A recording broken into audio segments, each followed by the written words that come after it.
Good morning and welcome to this Infrastructure and Environment meeting on the 6th of March 2024. Welcome everybody who's here today in the chamber. Welcome also to those that will be joining us on live stream. I'd just like to remind the councillors to please turn off their phones. We will be aiming for a break around 11 a.m. So if necessary, we'll allow a space for lunch at 1 p.m. I'd like to start this morning by asking Councillor Patterson to please open with a karakia. Thank you, Madam Chair. Tūtaua mai I runga, tūtaua mai I raro, tūtaua mai I roto, tūtaua mai I waho. Kia tau, ai te Māori tū, te Māori ora ki te katoa, haumi e, hui e, tae ki e. Thank you, Councillor Patterson.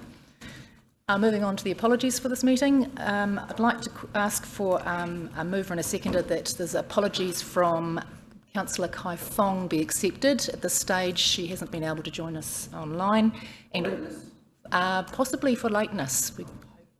Moved. And here she appears to come on now. Also, Councillor Kiriopa would like to depart early, maybe at 11:45 to attend an appointment. So could I have a mover and a seconder for the apologies, please? Councillor Waru and Councillor O'Brien. All those in favour, please say aye. Aye. Against? Carried. Good morning, Councillor Kai Fong. Can't hear you, sorry. Oh, hang on, we'll unmute you. Sorry, hello, sorry. I can hear you, but I can't see you. Oh, okay. Well, we can see you and we can hear you. Lovely to have you here. We're on to item number 3 on the agenda, which is the declarations of interest. Actually, just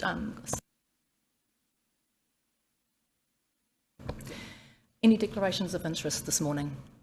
There appear to be none. Any urgent items not on the agenda? There appear to be none. We'll now move on to item 5, which is the confirmation of the minutes of the meeting of the Infrastructure and Environment Committee meeting held on the 7th of February 2024. This is on page 6, councillors. I'd ask for a mover and a seconder for the minutes of that meeting, please. Councillor Patterson and Councillor O'Brien. All those in favour, please say aye. Aye. Against? That is carried. Are there any matters for correction in the minutes? Thank you. We'll now move on to item number 6, which is the staff reports. The progress report for Infrastructure and Environment Committee. This is on page 11 of your agenda. I'd like to ask that I have a mover and a seconder to receive the progress report, Infrastructure and Environment, please. Mayor Tapsell, Councillor Brown. All those in favour, please say aye. Aye. And against? That is carried. I'd like to welcome Stavros and Rob to overview the report and then answer any questions. Thank you, Stavros. Morena tatu katoa. Good morning, elected members. Couple of things. I will take the progress report as read and be more than pleased to respond to any questions elected members may have with that report. Before we get to that, I would like to make a few notes about some pertinent matters. I know in the process of compiling our progress report, sometimes I get inquiries from individual elected members about various aspects of our work in progress, or members of the community raise inquiries that they come to you, and to the best of my knowledge, I summarize the pertinent points in these reports, but also rely heavily on you to ask the questions as you see them. I will just preempt any questions and answers to the progress reports with some keynotes as I see them at this point in time, and as I said, more than happy to respond to any detailed questions or any other matters that have not covered in my summary. At the high level,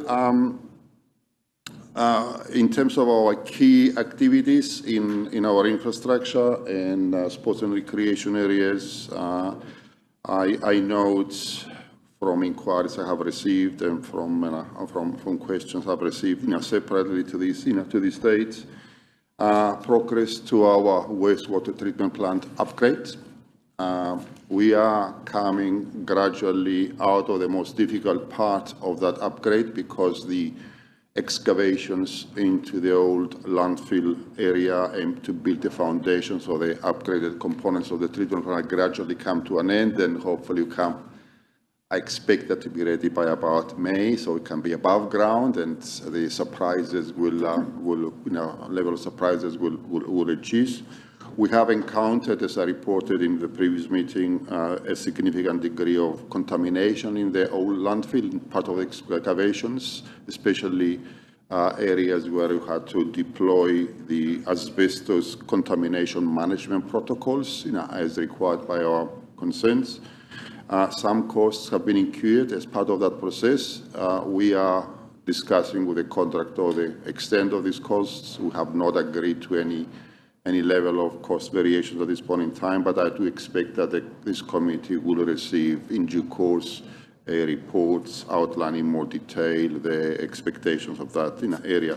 All I can say at this point in time, we don't expect those costs to be in the level that we don't feel comfortable with, but a full report will come to the committee when we're ready for that in our respect. The good thing is that we are coming out of the ground and the level of uncertainty is gradually reducing out of that part of the works. Recording in progress.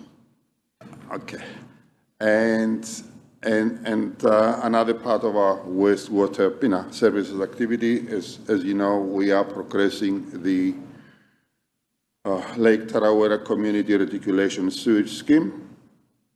The stage one of that project is roughly about 60–65% completed at this point in time, and we expect that stage one to be completed by about September this year, while concurrently stage two, the on-property installations, should commence around the July of this year. You are aware that the Lake Rotorua Board of Control have raised their concerns and objections to the main pipeline coming towards Tarawera, traversing the road corridor near Lake Rotorua. We have been working with the Board of Control and their beneficiaries to identify a common ground, so in order to allow us to progress with that work. As a gesture of goodwill, we have instructed our contractor to concentrate activities away from the lake at this point in time until we have opportunities to explore viable options for progressing the project. And as part of that efforts, a meeting was held at the Napuna Marae on Sunday, where about 100 members or beneficiaries of the Rotorua Board of Control have attended. The meeting was courteous but firm. The meeting expressed the preference of that group for the pipeline not to go through Tarawera Road and near Lake Rotorua. That is not new. When we've done the cultural impact assessments in 2018 and 2019, it has always been the preference of various groups to consider in-catchment treatment in a process. However, that assessment has been done, and for a number of reasons, the in-catchment treatment process was not recommended, and eventually the Council considered all options and feedback and considerations and made a resolution to progress with the scheme on the option as it is at this point in time. So we will continue to work with the Board of Control members and the other group in good faith. However, it's quite important for elected members to understand that at some point in time, decisions have to be made as to complete the final 1 kilometer of pipeline that is traversing through Lake Rotorua. And what I would like to note is that while we are obviously cognizant and respectful of the thoughts and wishes and expectations of different groups of people, we also have a wider responsibility to protect the lake, to stay faithful to the primary objectives of protecting the health of the community and Lake Tarawera, and ensure that the directions the Council has resolved to progress are completed in due time. So we will continue to work on that, and we'll continue to update you as time goes by. In water services, again, I would like to note for our elected members that as a result of our growth aspirations, we are working together with various manufacturing groups that have lands adjacent or in control of our water sources, and we continue to embrace an approach where we try to secure our water sources in a way that will meet the community's current needs and the future needs in terms of water supplies, and in order to accommodate our regulated requirements to provide water that meets drinking water standards. Again, we note what's happening around the country at the moment with some stresses on water supplies. And I think we are cognizant of these challenges, and those challenges rely mainly on two key platforms. One is security of the water supply, in other words, securing appropriate quantities of water when the water is plenty, and then distribute to the community when what is necessary. The second thing, of course, is to meet the quality standards of the water, which is embraced by the water regulator, the drinking water standards. And as you know, we reported earlier in our infrastructure strategy for the last 5-6 years, we're consistently meeting our drinking water standards without fail, and our objective is to continue to meet those expectations. So we're working to secure our current and future water supplies.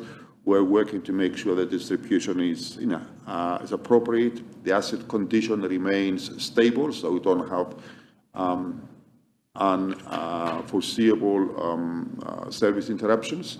We execute our water renewal programs and our maintenance programs, and to this point in time, the actions undertaken are embedded and demonstrated in our progress report on a regular basis. But the key objectives is drinking water standards, quality of water, sufficient water quality for current and future generations, and our growth aspirations. Stormwater, and we've got two extensive reports coming to you later on with that respect, but at a high level, and especially in a public note here, noting the elected members' stated strategic objectives to service our community currently in terms of reducing flooding risk from stormwater, and also to serve our growth aspirations of our future development strategy. We have embarked on the Stormwater Master Plan that basically encompasses two sectors of the district. We've got the Central and Eastern districts, which is financially assisted by the Infrastructure Acceleration Funds, and we are progressing at the next 5-year schedule of works to achieve those objectives. It's quite important for elected members to note that on the 28th of February, our internal teams, comprising our housing planning teams, our engineering teams, our infrastructure strategic planning teams, we have met with representatives of the Infrastructure Acceleration Fund. We had a very productive and very useful meeting with them. They are very satisfied with the progress we are making in that respect. And again, I want to reiterate that their primary objective is for their investment to demonstrably show that our infrastructure acceleration or infrastructure enhancement for stormwater will enable the full suite of housing objectives they have set for us. So the primary driver is achieving housing objectives and not so much about augmenting infrastructure. Infrastructure is a derived outcome of that primary objective. Their attitude at this point in time is supportive, happy with the progress we are making and the forward plan, and obviously we will strive very hard to meet and continue to meet their expectations in order to secure the $85 million funding they are providing to that respect. And a full, more detailed report will come to you at the later on today. And the same applies with other parts of the eastern boards, eastern catchment area, which again you have a report in front of you later on in the public excluded section with regards to the contracts in that area. But works are progressing in that respect, And again, remember that the eastern area catchment area has got about 4,000 houses, as a target, to be achieved over the coming years. Waste management, again, we're progressing our day-to-day activities with regards to our collection and of waste and recycling. You would note that from the beginning of February, new regulations came with regards to recyclables. That's created some standardization of the process across the country. We are complying with that, and we are consistent in terms of our activities in that respect.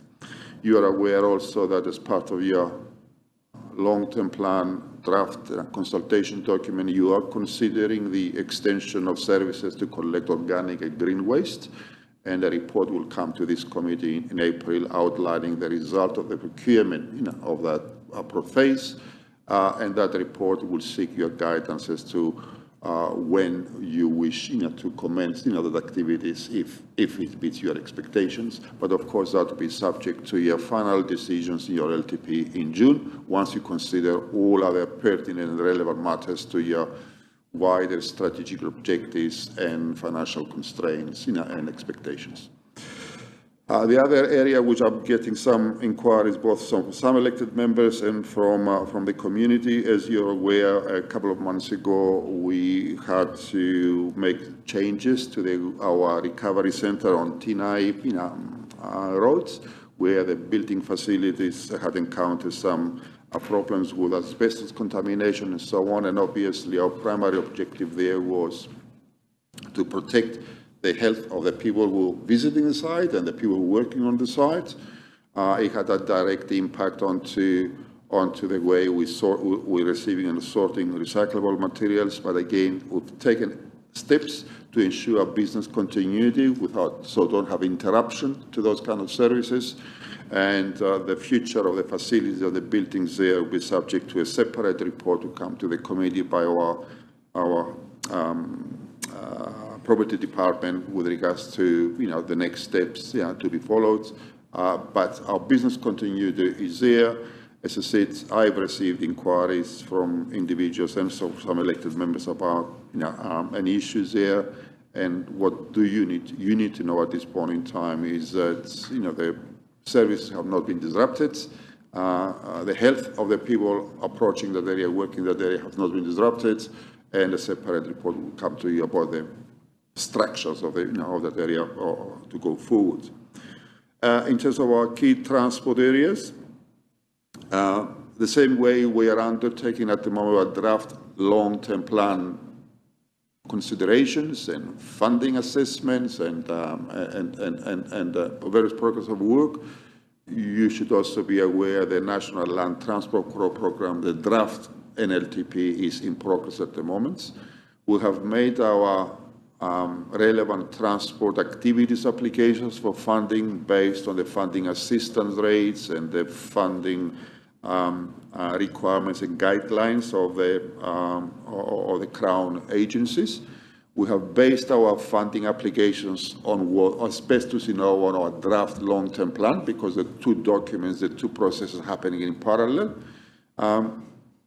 And we had extensive interactions with the Ministry of Transport at Waka Kotahi to make sure that we don't have any misalignments about the progress of the works we want to do with our long-term plan. They will also got to go through to collect all their requests from all over the country, and then in June they will advise us what is finally approved. And of course, you will make final decisions on long-term plan. And it's our expectations that our needs and their funding capacities would be aligned to serve our maintenance of our networks and the various progress of works that you have agreed to in the long-term plan. Again, following up from the presence of our partners in Waka Kotahi in February on the issue of the East Gate and Airport intersection. To have some follow-up with their Waka Kotahi officers that they have adopted a somewhat less constructive approach to that process. I'm pretty confident that David Spears and the senior managers of Waka Kotahi understand your concerns. I have expressed my own concerns, and I've been given assurances that they are working diligently to help us navigate, the tensions between their planning component and our expectations here too. And I do fully expect over the next few weeks we'll have a resolution to that so we can progress, the objective as you have outlined. If we don't, then I will seek, especially our mayor's support and the chair's support to write a letter to Waka Kotahi and outline our expectations. But at this point in time, I feel quite comfortable that, confident and hope that we will be able to navigate through this, through these processes. In sports and recreation open spaces, do you want to highlight some areas, Rob, from your side? Thank you, Stavros, and through you, Madam Chair. Kia ora koutou this morning. Basically, in that active and engaged communities or open space area, just highlights probably from the capital program, the Rotorua Lakefront has been charging along, and basically, while this is a report for January and it talks about the whariwaka being nearly completed, that was actually completed and opened last week. So, opened on the weekend with a pretty special dawn blessing and ceremony. So that is really the main last job that has been done down there from the Kanoa and council funding. That's basically we've got a duration of time now to work through defects and bits and pieces like that, but we're now very much in the closing out stages of that project, so that's fantastic to have that done. The other key one, I think, in the actual operations area, and in terms of reporting for January is a pretty busy time for summer sport, and it might not be known, but probably our biggest summer sport is actually touch rugby. Rotorua is very strong in touch rugby. It hosts a large number of national competitions. We have large areas that can be utilised, and so January's been a very busy month for tournament type events in Rotorua, and it will carry through February and March as well. But fitting those large tournaments in, we've been pretty successful this year working around our community use of the fields as well, because that's another consideration, is that there are other users of our fields, but we've managed to be able to host some significant events, bringing many thousands of people into the city and produce some very good outcomes, not only for Rotorua but for the whole New Zealand touch rugby scene. So that's probably the key highlights that I'll talk from the report, and happy to add if there's any questions later. Thank you, Madam Chair. Happy to take any questions now, in anything the elected members may have in mind. Thank you. Thank you, gentlemen, for your reports and overview of them. Thank you. Any questions or points of clarification from the floor? Councillor Patterson.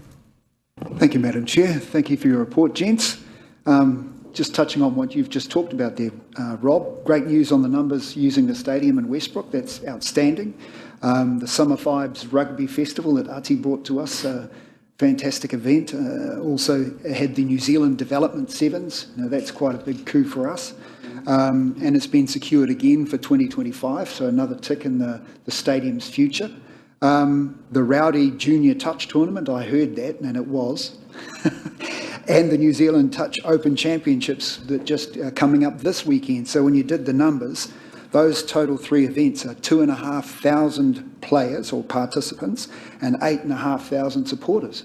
That's fantastic. So congratulations to your team and to Nolani and her team, who must have been working very long hours to deliver those.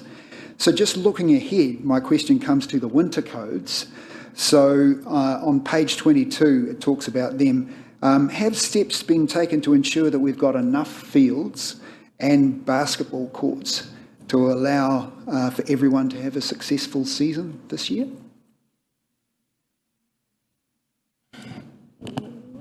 Thank you for your question. We have been working with the winter codes around field use, and we've gone through a booking process with all the winter codes, and at this stage we're confident and the codes are comfortable that we can fit everyone in.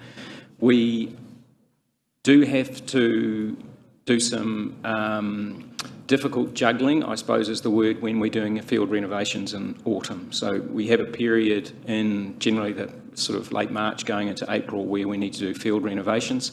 Some codes want to start early in the season, and so we will be working with them as to where we can redirect field use while we have to take fields out of action for 4 to 5 weeks to do undersowing and various pieces of renovation. So that will be a bit of a tricky time, but at this stage that's looking pretty we're comfortable that we can fit everyone in.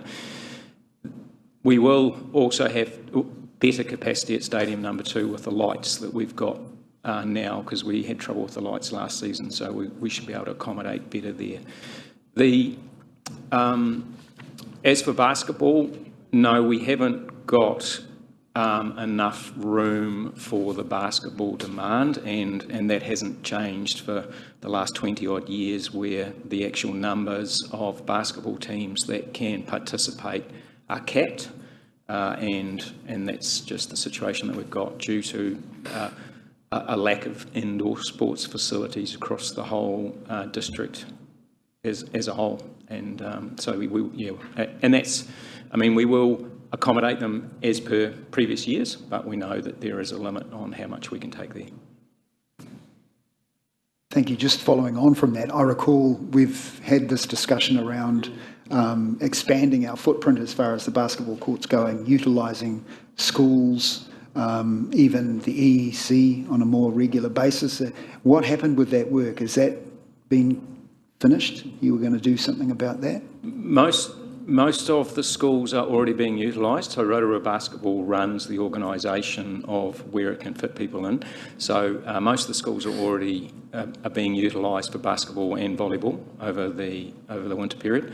The use of the EEC, of course, is dependent upon conferences and its availability. So certainly the EEC has tournament overflow capabilities, but in order for them to, I suppose, be driving on an economic return type of process, they're looking for people to be there for conferences, and that takes a priority.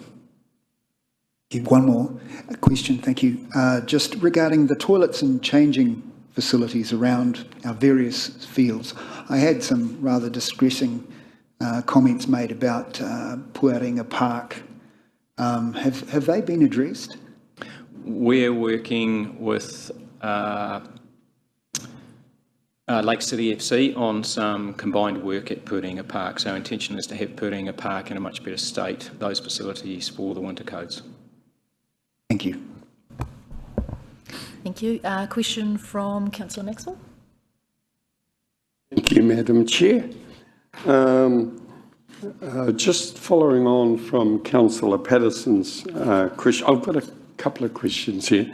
The first one on the basketball, and Don has covered most of it very, very well. I attended, I think it's the largest basketball tournament in the whole of New Zealand, the Aotearoa Māori tournament, a whole week, 5,000, 6,000 people there.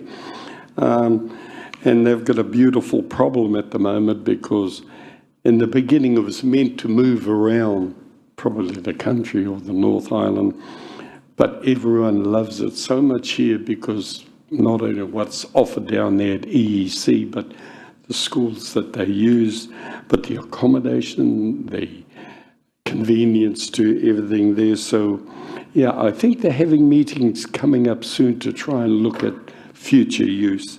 So thank you for that explanation. The other two questions following through Stavros.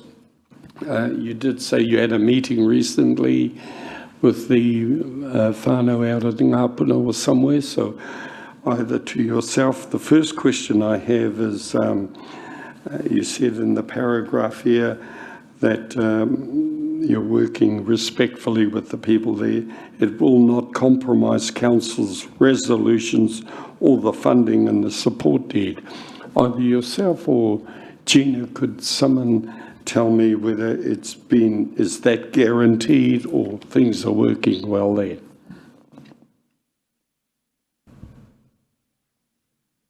I think there's two pertinent matters in that. As I said earlier, is that the Rotorua Board of Control have expressed the view consistently that they would not, the preference is for the main pipeline not to go through this, the Tarawera Road.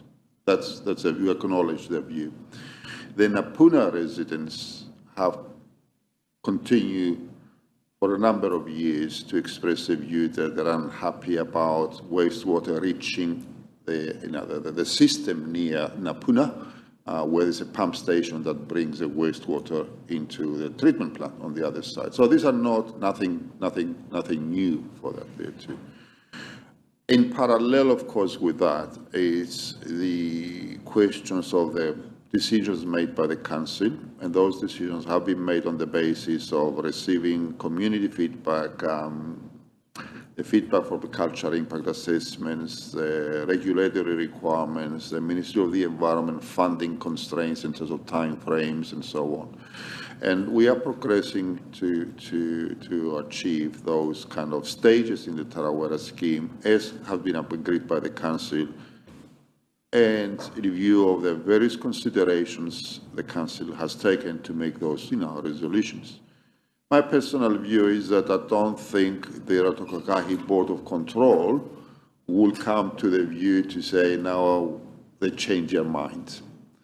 However, the more pertinent matter is that the council does not need the Rotorua Board of Control's permission to put utilities on the road corridor. There is no legal impediment or there is no legal requirement for the council to seek permission from the Board of Control to put a utility on the road corridor. Now, as I said earlier, I think like any conversations where you have two diametrically opposing viewpoints, the approach we are taking at the moment is to say, well, yeah, we hear you, we understand you, but also we've got wider considerations that we need to give effect to, and we'll continue to do that. It is possible that some people will materially or physically constrain the physical works in that area there. Now, again, we have some legal avenues to explore, and we are exploring in terms of preventing that from happening.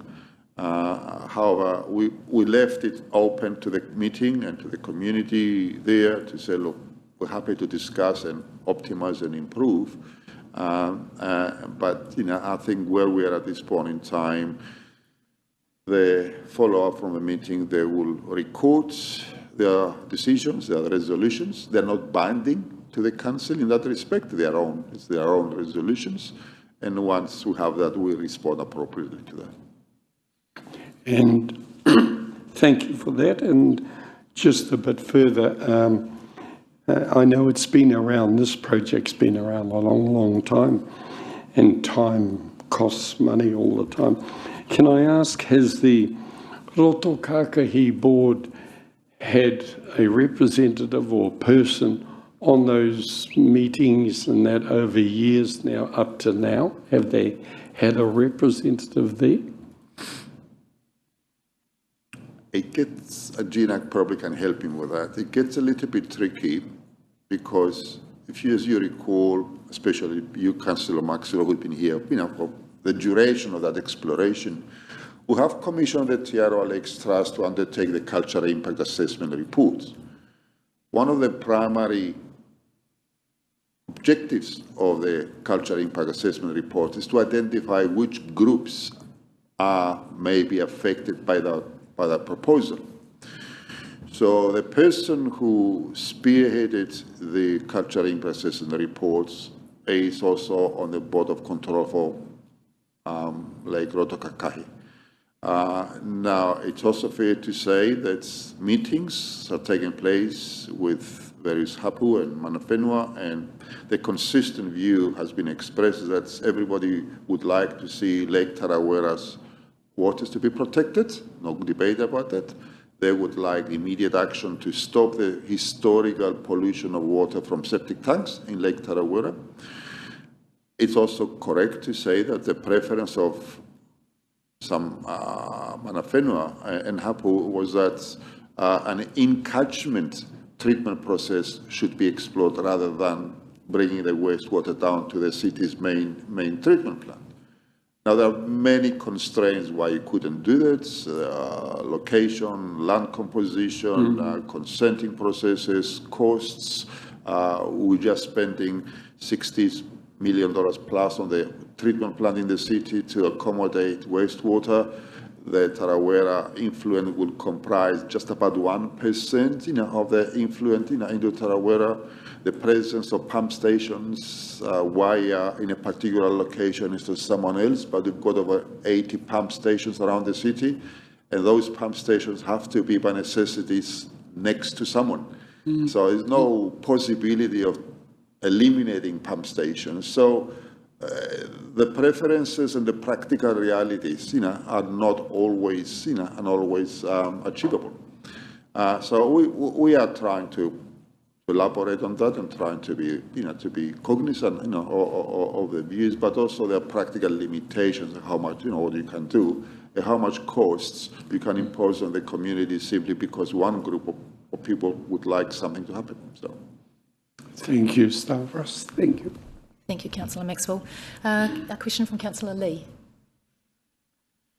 Thank you, Madam Chair. Actually, probably more than one, but that's a good start. Through the Chair, Rob, my first question is in relation to the lakefront redevelopment. $40 million budget, what's left?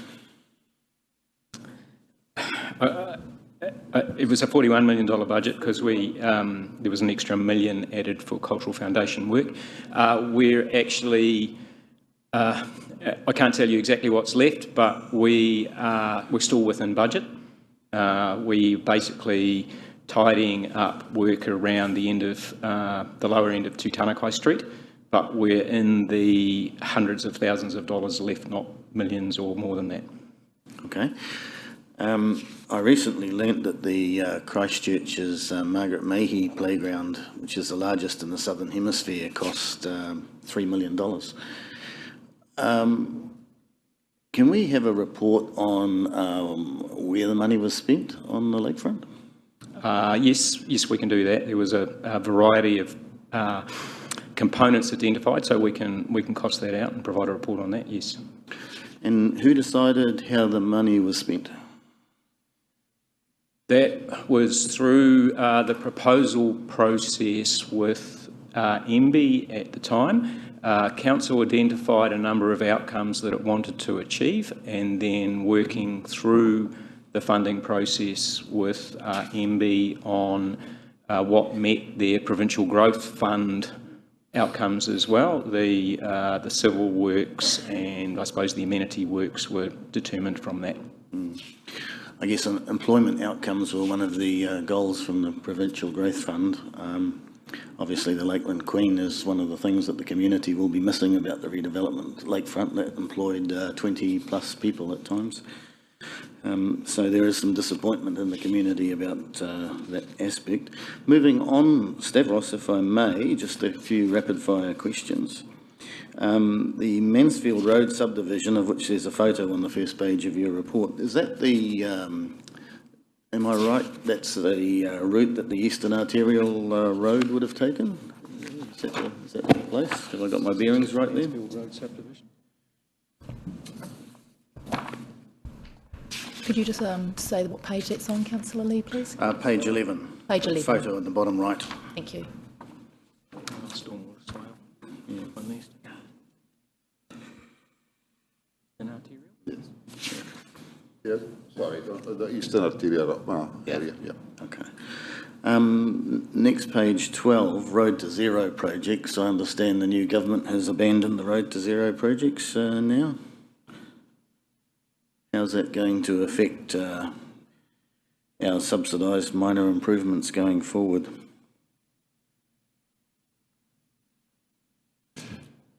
That's halfway down on page. Yeah, remember that, if the government, as I said earlier, we are in the process of working with the National Land Transport Program as to what is their government policy statement, to these works.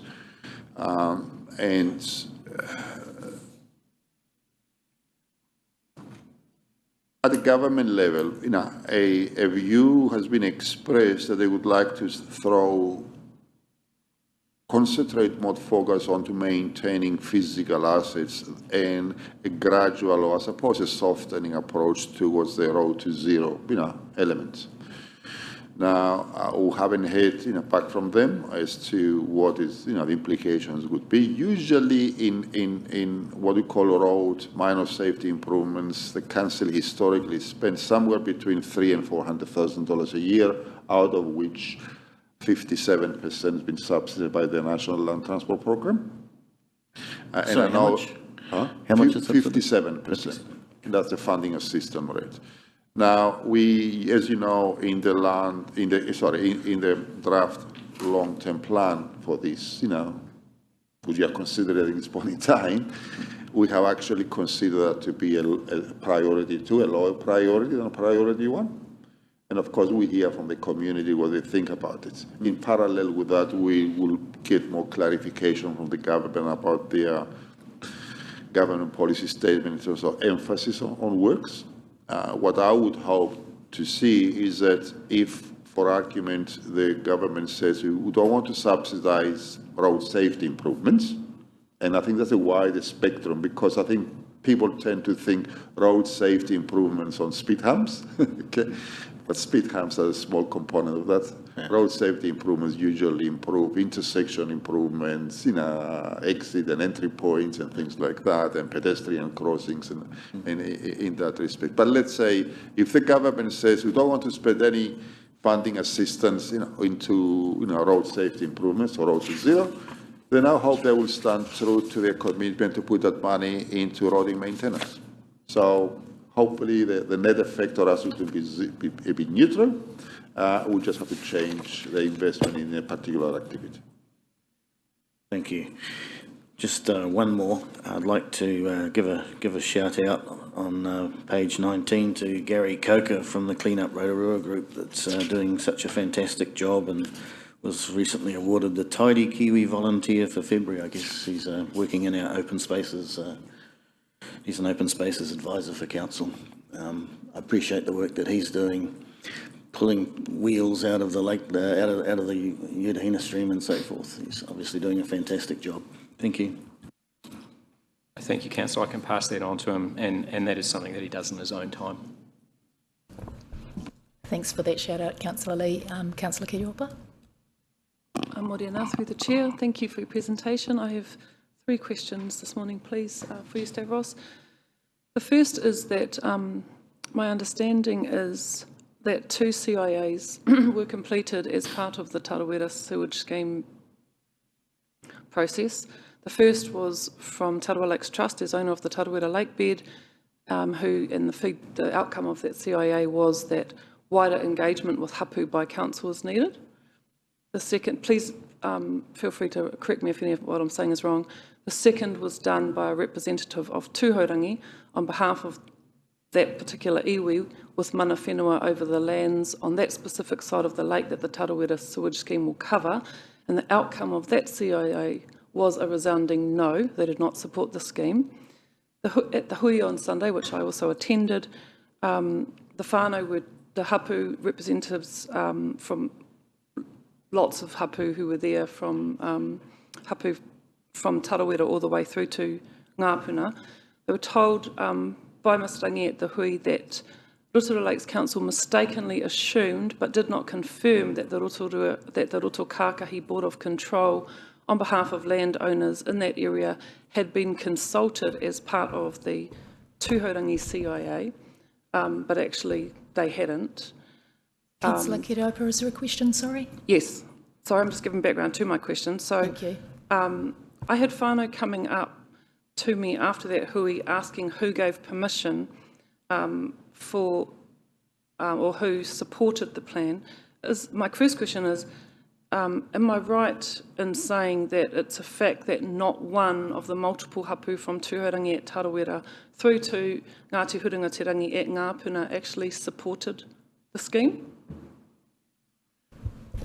No, I don't think you're correct, Councillor Kiriopa. And I think we've got to distinguish that all CIA consultation and feedback was supportive of the scheme. The scheme, at the end of the day, is the moving away from operating septic tanks around Lake Tarawera, and all the CIA outcomes very strongly pointed to the fact that Mana Whenua would like that practice to cease immediately. So reticulation has been supported. What you are absolutely correct to say is that the CIA reports and consultation indicated that it would be their preference for the main lines not to connect to the city treatment plants through the Tarawera roads. And in order of hierarchy, they would like to see an in-catchment treatment process. So you need to distinguish between the drivers for the scheme, which is actually to cease contamination of Lake Tarawera, which is reaching a tipping point in terms of sewage polluting the waters, versus the methodology, the option chosen to give effect to the reticulation. On the first part, everybody supports the reticulation. On the second part, people have different views about what is the most preferable option of connecting that reticulation scheme to a treatment process. And I think that's as I understand it, that's a key issue, in my understanding. Yeah. Yes, and I I think Interim CE would like to add something to that. Just a couple of corrections. The second cultural impact assessment was prepared on behalf of two harangi and Ngāti Rangitahi. It was not just for one iwi. It is not correct that CIA was a resounding no.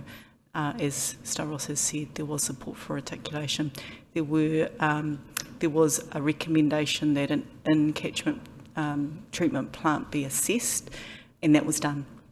But it didn't go as far as to say that is the only option and that you must do that. It is quite clear that it was simply saying that you should assess it, which was done, and that was presented back, including to the Border Control. And then also, I don't agree with the way in which my statements were characterised at the Sunday hui. Okay, thank you. Is there a further question? I've got two more questions, please. The second is, the whānau at the hui shared the history of the roads along which Rotorua Lakes Council is planning to run the sewage pipe, and shared that those roads were built by iwi returned servicemen across their own lands. It was asked at the hui for Rotorua Lakes Council to share legal documentation showing what legitimate jurisdiction Rotorua Lakes Council has over those roads and through those roto kākahi lands. Will council staff be providing that to iwi?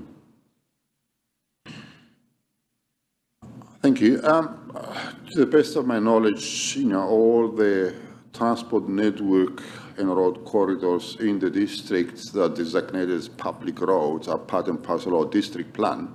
And under the Local Government Act, those corridors defined as public roads are managed and owned by the public and managed by the council. So I'm not entirely sure I have the, strictly speaking, technical, legal element of how those roads became public roads and were embedded and registered in the district plan as public roads. So I'll be guided by some, by your decisions. But to the best of my understanding, the law is quite clear at the moment. These are public roads. They are stated so in the district plan as public roads. They are under the stewardship and responsibility of the council for public use and ongoing maintenance. That's my understanding. But if you think, sorry, not if you think, if you believe that we should go and do an exhaustive research of how the district plan incorporated, those areas into public road corridors, then that's something that will take some direction from this council. Gina, would you like to elaborate on that? While you were talking, I just pulled up a letter that has already been sent to the Border Control, noting that the council is a road controlling authority, so that the authority derives under the Local Government Act 1974 and the Land Transport Act 1998, and that has been shared already with the Border Control. I just want to make just a correction. The pipe does not cross the roto kākahi title, so it is within the broader catchment in the sense of within the Rotorua catchment, but it does not cross the title of the roto kākahi lake. I just want to make that distinction. Thank you. And my third question, we've heard this morning that you stressed, Stavros, to councillors that the current plan is the only viable option and that it must go ahead. The whānau on Sunday were given assurance by Mustangi that work would be stopped in the meantime while discussions continue. When do you expect that work will recommence? Okay, well, as I said earlier, the stage one of the scheme is about 65% complete. We have instructed the contractor to go and build the pump stations and the other elements within the Tarawera settlement itself. There's a section of pipe, the main pipeline. The pipeline has been connected from the Okareka pump station site towards Tarawera, and there's a section about 1 kilometre of pipeline that has not been installed. I estimate we've got another couple of months of, let's call it breathing space, before we need to complete it, because by July this year, it has to be completed, the latest. So when we start installing on property installations, they can connect, to the system. So we'll stay true to what we've said, look, we'll stop the work until give us some space, to have conversations, with the Board of Control. I would think that knowing the work that the contractor has got in other parts of the system, probably we will need to start work sometime in May, in that respect. So the accurate date, can't give you accurate date, but I expect it sometime in May. I think what we will do at this point in time, we'll wait for the outcome and the resolution and decisions they have made to be communicated formally to us, and then I think we'll continue to respond, as to what our next steps, from that. Thank you. Thank you. Thank you for your questions. I have a question from Councillor O'Brien. Thank you, Madam Chair. Through the Chair, I have two questions. Thank you, gentlemen, for your report. Very helpful as always, Stavros. On page 13, if I may quote, NZTA technical investment audit completed. Final report identified no major deficiencies, but highlighted the need to improve environmental programs to address weather pattern changes. Could I ask you just to talk briefly, please, about your thinking about that, and have we addressed that in the draft LTP for your point of view? Thank you.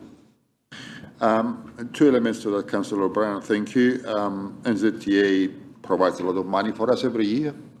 And they do undertake both a procedural and engineering and financial audit regularly for us.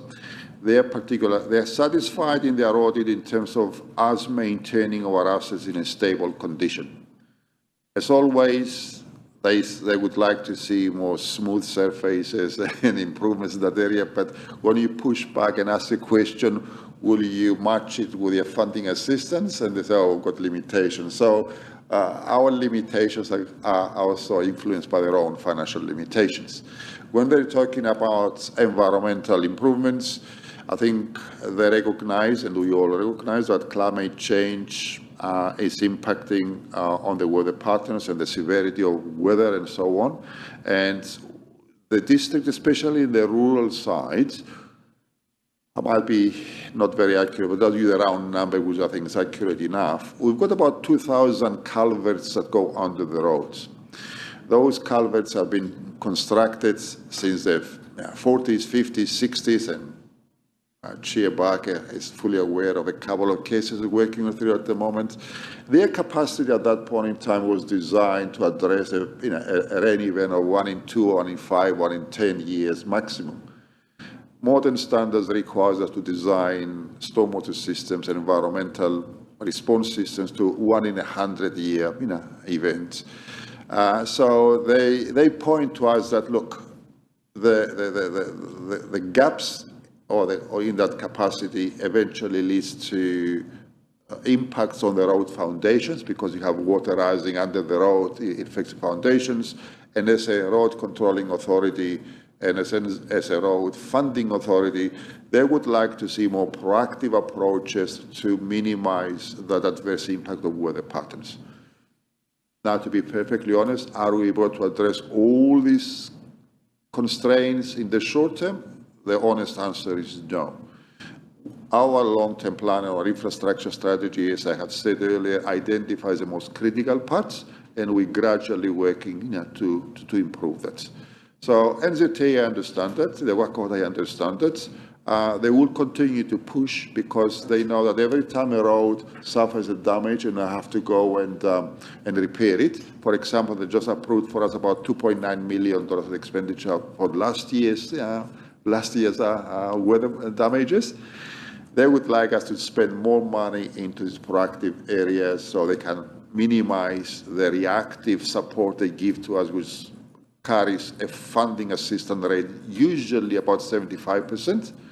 But I would like to give you the assurance that we are making allowances for these improvements, within the affordability envelope this council and this community has.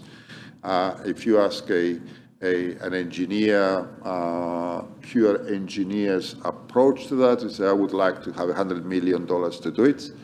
Well, we know that affordability doesn't allow us to do that, and therefore we're gradually addressing the areas that we think are most critical. I hope that's okay. Thank you. And just to my second question, Madam Chair, if you don't mind, I'd like to address it to the interim CEO, or perhaps Her Worship, if she'd like to comment. Do you feel that this, in regards to the matter with Lake Rotorua, do you feel that this council has been properly served by the information we've been given? Now, just to give you a minute to think on that, if I can give some context, I watched the meeting not live, but a version that was put up on the website, which I assume is unedited. Apologies if there is editing. I did not quite appreciate the context of feeling, and I feel somewhat negligent, whether it's benign or certainly not deliberate, that we've heard concerns about from some of the people at Tarawera. And we've gone, and I've certainly taken phone calls and emails and talked to people. I undervalued or did not properly understand the passion and the concern of the residents that you heard on Sunday. And my thanks to all the staff, including yourself, that attended that meeting on our behalf. I feel that had I known more about the opposition, I could have done better as a councillor. Maybe, I'm not saying it would have changed any of my votes, or when certain councillors have tried to either hold or delay the scheme or put different variants on it, I'm not saying it would have changed my vote. But I do feel that had I had better information around, I think I would have been in a better position now to look those people in the eye and justify some of the things I've voted for. Thank you. Thank you, Councillor O'Brien, for that feedback, and I'll ask Me Tapsell to address it. Thank you, and thank you very much. I think you've highlighted a key point here regarding information. That has actually been one of the key issues around why the community of Rotorua in particular have been feeling that distress over this, because they hadn't had the full information that was provided. Unfortunately, there had been a lot of misinformation, and you can hear that and you can feel that when they're talking about the risk of sewage going into the lake. That is extremely unlikely with the engineering solutions that are provided. So I am grateful that staff very quickly responded with a welcome invitation to be able to provide an update to the community.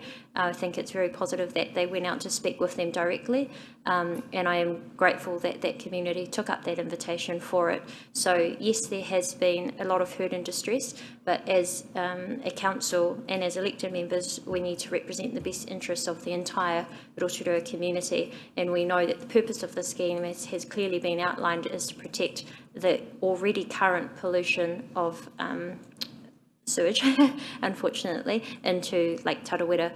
So as you've mentioned, this council has continuously supported this scheme to continue.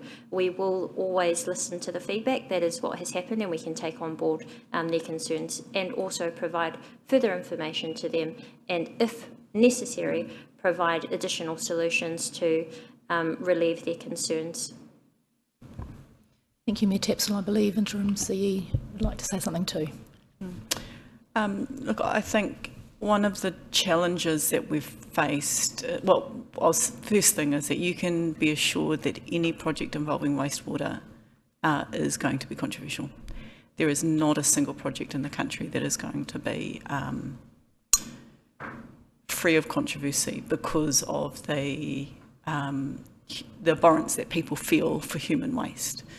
And so that is the case not only for new or extensions to the network, but also for the existing network where it is. And certainly our Puna community has been absolutely consistent about not only the placement of the treatment plant, but also the historic allowance of industrial and light industrial and sort of industry close to a traditional village, and the noise impacts and so forth and dust impacts that has had on them.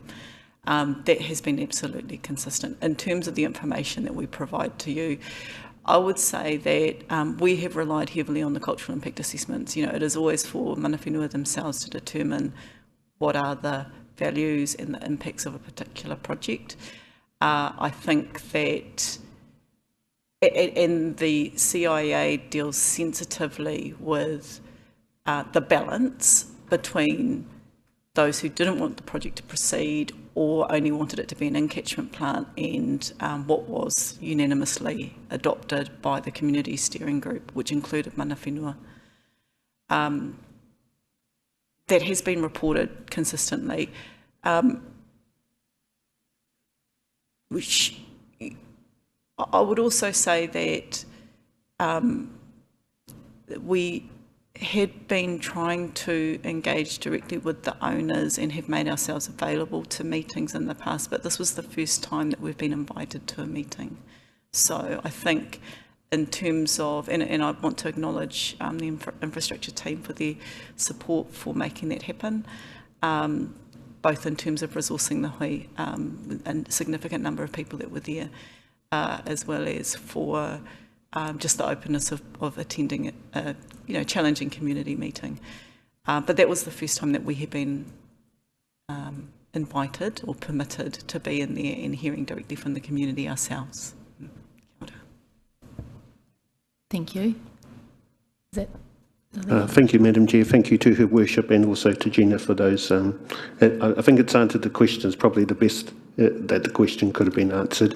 And just before, with your leave, could I just also acknowledge if this is Gina's last, in her role with us today, last meeting, just like to, with deep gratitude and great thanks for the incredible job you've done, not only during our meetings, but you've always been available, always taken my emails, even though you probably wanted to delete them straight away. But you've always been, you've left very big shoes to fill, but I'm sure Andrew's going to be up to the job. But thank you very much for everything. Thank you. Thank you, Councillor O'Brien, and I can hear the agreement around the room. I tautoko that, and thank you myself. Thank you. Councillor Warrior, you had a question, comment? Ia kia ora tēnā koe te tiamana. O tira kai te tautoko hoki au i ngā mihi kia Gina. Mihi au ki ai ni te rau ki singari. Kai te rere tonu ngā mihi Gina.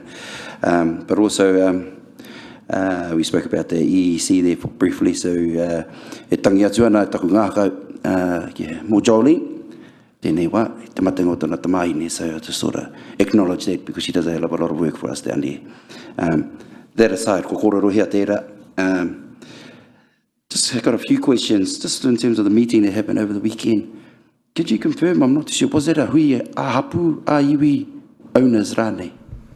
Owners. So the Board of Control, it is one of the few customarily owned lakes in the country, so it is privately owned.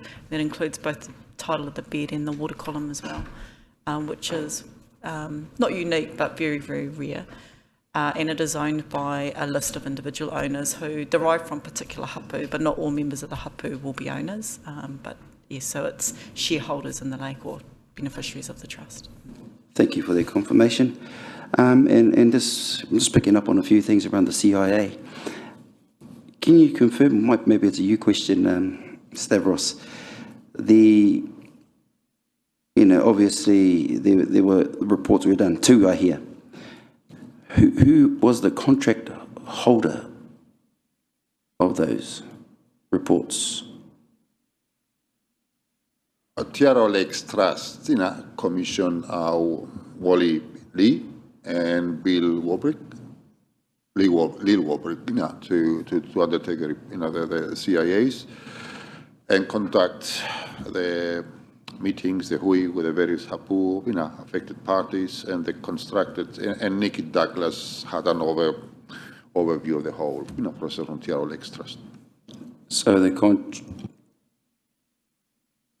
our relationship was with TALT, and they therefore went and found the best way to commence. Our transactional relationship was with TALT. And TALT's approach, if I may add to that, was to engage directly with mana whenua. Kapai, thank you. That's what I was trying to, just making sure I'm clear in my head around that. So thank you for that.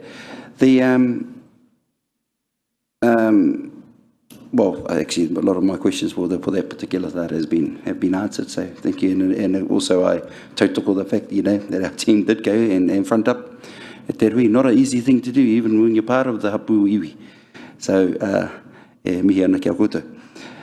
On another note, and still on the CIA kaupapa, around in your report, there's 2026, I think it is, the renewals for our consents for the water sources. Karamutakina, or that's coming up 2026. That's not that far away. When do you envisage that in consultation happening? That consultation is happening now. We are engaging with the relevant hapu and we're exploring with them all the facets of the resource consent application and the cultural impact effects as they see them. So those things will inform our resource consent applications. Thank you, Stavros. And just upon that too, so supplementary question on that. You made mention of other areas in Aotearoa struggling with resources. So I guess my question is, is there a figure, or in your opinion maybe, where growth stops and then it becomes maintenance of our current resources? We can't just keep going and going, right? So has there been any thought to that? Well, I can only foresee the anticipated growth for the next 30 years. That is why we have a 30-year infrastructure strategy. And that infrastructure strategy is heavily influenced and informed by decisions you as elected members make about future development strategy. So infrastructure strategy is informed by the development strategy you have agreed and the goals and targets. I mean, and I'll be totally hypothetical here, Councillor Waro, if elected members are the current elected members or future elected members said, look, we don't want more than 40,000 houses in this district, then obviously we'll stop planning for more than 40,000 houses, if that is the outcome. If you look into, when it comes to water though, if you do look into the use of water available to us, I mean, we are using less than 0.3% of the rainfall that comes into the district for water supplies. Now, there are technical limitations in terms we take it from the springs, we take it from the lakes, we have to treat it, we have to pipe it, and so on. But the quantity of water that we have in the district is not a limitation to growth. Your limitations to growth will come out of other considerations, in terms of the nature of the district, the character of the district, community well-being, and so on. But this is not decisions I can make. These are decisions the community has to make. Thank you. Thank you, Stavros. I appreciate that wasn't an easy question to answer, but I have asked it in the past as well. Around maybe we do have a lot of resource in terms of water, but when we have things like dealing with waste and all those things, there needs to be a balance, and I think we could be coming up to that quicker than we might think, in order to keep the balance in our taiao. So thank you for attempting to answer that question, and I do take on a mihi for that the CIA stuff that's happening already with the water resource. Just one last question, and that's probably for you, Rob, around, there was a point made around employment down at the, being one of the kaupapa for the lakefront development. Are you able to sort of, acquire those numbers? Because, there are other things down there now. So is that possible? It is possible. I would, we'd have to do some research on that. I mean, the outcomes for the lakefront were to generate, a higher used area that attracted businesses around it. And we can already see that with Wairiki Spa and other areas like that have, realised the opportunity that is there with the taxpayer and ratepayer investment in the whole lakefront. So there will be some information available from that. There was also obviously the recording of the actual people involved with the development as well, which we have as part of the MB reporting. A fair bit of that first point is dependent upon third parties, but we could make some estimates in relation to that from what we're aware of business growth, which will have a number of confounding factors on it, but we could make some estimates around that. Thank you, Rob, because I know for a fact, just you mentioned the spa there was 80 to 100 new jobs created in that alone. Also, it'd be good to know what the ripple effect of having that there, in terms of other businesses around there, how they've had to find out more staff and things like that. So if you could get those numbers, that would be really good, helpful. Thank you. Thank you, Councillor Waru, for your input and your views. Thank you. And thank you, Rob, for preparing that information for us. I have one final question from Councillor Peterson. Thank you for your indulgence, Madam Chair. Still on page 22, the new bridge at the Waikawa wetland, so that's completed. When is the project itself finished, and will there be an official opening for the community to celebrate that? I know the people of the east side would certainly like to be involved. Thank you. I'll have to check on the opening, because I was aware that there was some opening work done when the construction was finished.